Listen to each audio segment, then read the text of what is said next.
Congress party ticket దక్కించుకోవడం, మళ్ళీ MLA కాబోతుండడం, ప్రస్తుతం ఆ ఇంటి వద్ద ఎలాంటి పరిస్థితి ఉంది, ఆ కుటుంబ సభ్యుల్లో ఎలాంటి స్పందన ఉంది?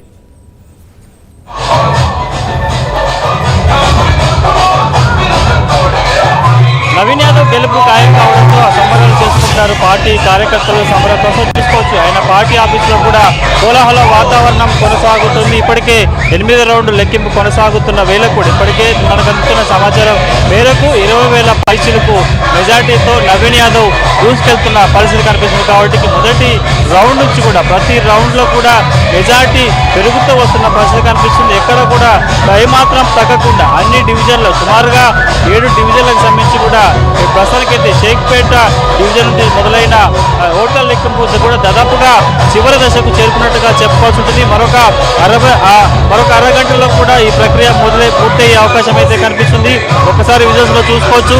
నవీన్ యాదవ్ పార్టీ కార్యాలయంలో కూడా కార్యకర్తలు ఆయనకు సంబంధించిన అభిమానులు సంబరాలు చేసుకుంటున్నారు. 4వ రౌండ్ నుంచి కూడా ఆధిక్యం పెరబోతుండడంతో కూడా పార్టీ నేతలలో సంబరాలు నెలకొన్నట్టుగా చెప్పుకోవచ్చు. ఒకవైపు నవీన్ యాదవ్ ఇంటి వద్ద కూడా కోలాహల వాతావరణం నెలకొంది. నవీన్ యాదవ్ తండ్రి చిన్న శ్రీశైలం యాదవ్ని కలిసేందుకు పలువురు నాయకులు కూడా వచ్చిన పరిస్థితి కనిపిస్తుంది. ఏఐసిసి సంబంధించిన ఒక దూత కూడా వచ్చి చిన్న శ్రీశైలం యాదవ్ని కలిసిన పరిస్థితి కనిపిస్తుంది. ప్రస్తుతానికైతే దాదాపుగా జూబ్లీస్ బై ఎలక్షన్లో నవీన్ యాదవ్ గెలుపు ఖాయమైనట్టుగా మనం చెప్పుకోవాల్సి ఉంటుంది. అంచనాలకు మించి, ఎందుకంటే ఎగ్జిట్ పోల్లో కూడా సుమారుగా కొంత మెజార్టీ సంఖ్య తగ్గుతుందని కూడా ఆశాభావం వ్యక్తం చేశారు. కానీ ప్రతి రౌండ్కి సంబంధించి కూడా 5-6 వేల సంబంధించిన సంఖ్య పెరిగిపోతుండడం కూడా మనం చూసుకోవాల్సి ఉంటుంది. ప్రస్తుతానికైతే 8వ రౌండ్ లెక్కింపు కొనసాగుతున్న వేళ మనకు అందుతున్న సమాచారం ప్రకారం 20,000 పైచిలకు మెజార్టీతో కూడా నవీన్ యాదవ్ దూసుకెళ్తున్న పరిస్థితి కనిపిస్తుంది. ఇక మరొక 2 రౌండ్లతో కూడా ఉప ఎన్నిక కౌంటింగ్ ప్రక్రియ కూడా ముగిసే అవకాశం ఉంది. కాబట్టి అంచనాలను తలకిందు చేస్తూ ప్రతి డివిజన్లో కూడా వారు అనుకున్న దానికంటే ఎక్కువగా మెజార్టీ సాధించినట్టుగా చెప్పాల్సి ఉంటుంది. ముందు నుంచి పోలింగ్ ముగిసిన తర్వాత కూడా నవీన్ యాదవ్ చాలా ధీమా వ్యక్తం చేశారు.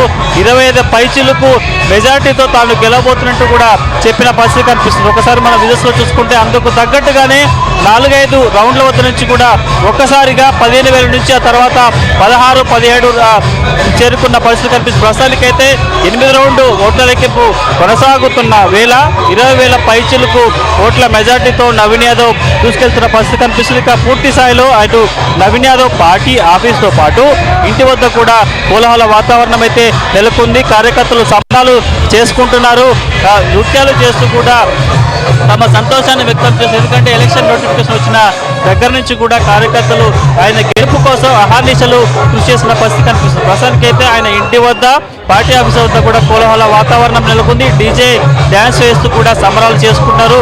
పలువురు వాళ్ళకి సంబంధించిన పార్టీకి సంబంధించిన ముఖ్య నాయకులు కూడా పార్టీ ఆఫీస్కి చేరుకున్న దృశ్యాలే మనకి కనిపిస్తున్నాయి.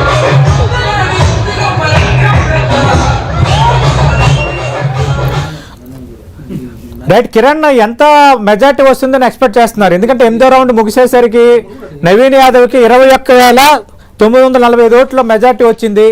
ఇంకా 2 రౌండ్లు మిగిలే ఉన్నాయి. అభిమానుల ఎక్స్పెక్టేషన్ ఏంటి మెజార్టీపై?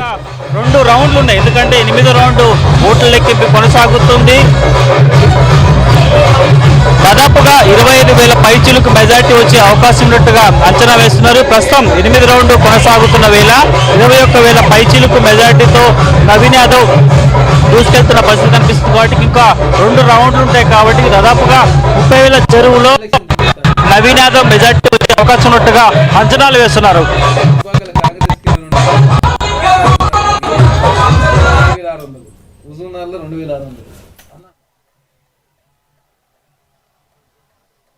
భవన్లో మంత్రులు సంబరాలు చేసుకుంటున్నారు.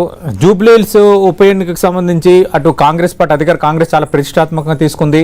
ఎందుకంటే 2023 సాధారణ ఎన్నికల్లో గ్రేటర్ హైదరాబాద్లో ఒక్క సీట్లో కూడా కాంగ్రెస్ పార్టీ ఖాతా తెరవని నేపథ్యంలో అటు కంటోన్మెంట్ గెలుచుకోవడంతో కొంత ఊపు వచ్చింది. ఇప్పుడు జూబ్లీహిల్స్ నిలబెట్టుకోవడం ద్వారా అంటే ఆ కోర్ హైదరాబాద్ ఏరియాలో స్థానాన్ని బీఆర్ఎస్ నుంచి చేజిక్కించుకోవడంపై కాంగ్రెస్ పార్టీ చాలా ఆనందంలో ఉంది. మంత్రులు పొన్నం ప్రభాకర్ అలాగే మిగతా మంత్రులు కూడా మనం చూసాం. అటు రైట్ నిజామాబాద్లో పిసిసి అధ్యక్షుడు మహేష్ కుమార్ గౌడ్ జూబ్లీహిల్స్ ఫలితంపై మాట్లాడుతున్నారు. లైవ్లో చూద్దాం. ఉన్నామని సందేశం ఇచ్చినారు. ముఖ్యమంత్రి రేవంత్ రెడ్డి గారు, ఉప ముఖ్యమంత్రి బట్టి విక్రమార్క గారు, మా మంత్రులు, ఎమ్మెల్సీలు, ఎమ్మెల్యేలు, ఎంపీలు, corporation chairmans, party office bearers, ప్రతి కార్యకర్త జూబ్లీహిల్స్లో శ్రమించి మా సంక్షేమం అందుతున్న తీరు, రాష్ట్రం మొత్తం మీద జరుగుతున్న అభివృద్ధి తీరుతెన్నులు, ముఖ్యంగా హైదరాబాద్లో రేవంత్ రెడ్డి గారి యొక్క ప్రత్యేక దృష్టి వల్ల రాబోతున్నటువంటి మరో ఫేస్ ఆఫ్ మెట్రో, మూసీ సుందరీకరణ,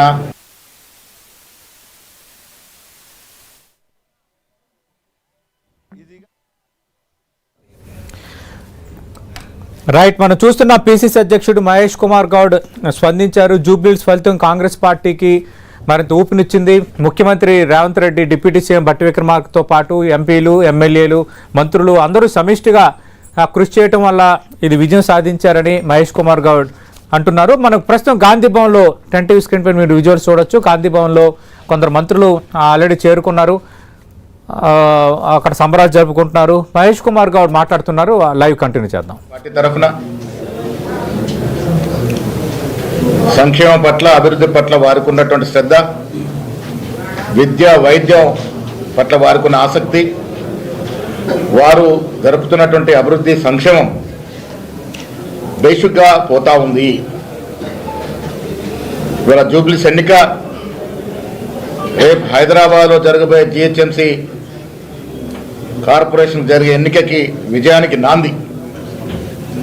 ప్రజలు రేపు జిహెచ్ఎంసీ ఎన్నికల్లో కూడా కాంగ్రెస్ పార్టీకి పట్టం కడతామనే మాట ఇవాళ జూబ్లీహిల్స్ ఎన్నికల్లో ఇంత మంచి మెజారిటీ ఇచ్చి చెప్పడం జరిగింది.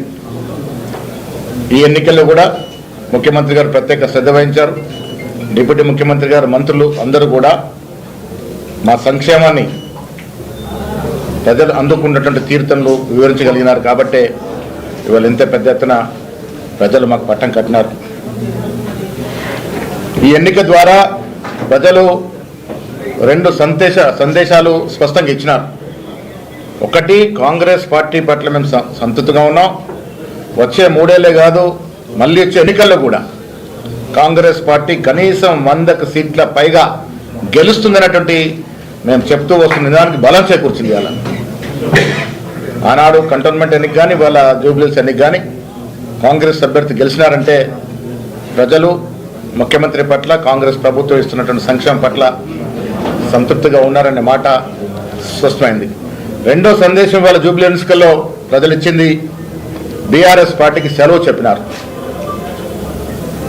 పార్లమెంట్ ఎన్నికల్లో వారికి 0 సీట్లు ఇచ్చినప్పుడే బీఆర్ఎస్ పార్టీకి ఈ రాష్ట్రంలో ఇంకా భవిష్యత్తు లేదు అన్నట్టు మాట చెప్పడం జరిగింది. ఇవాళ కూడా జూబ్లీహిల్స్ ఎన్నికల్లో వారు సిట్టింగ్ సీటు ఓడిపోయినారంటే బీఆర్ఎస్ పార్టీకి ఈ రాష్ట్రంలో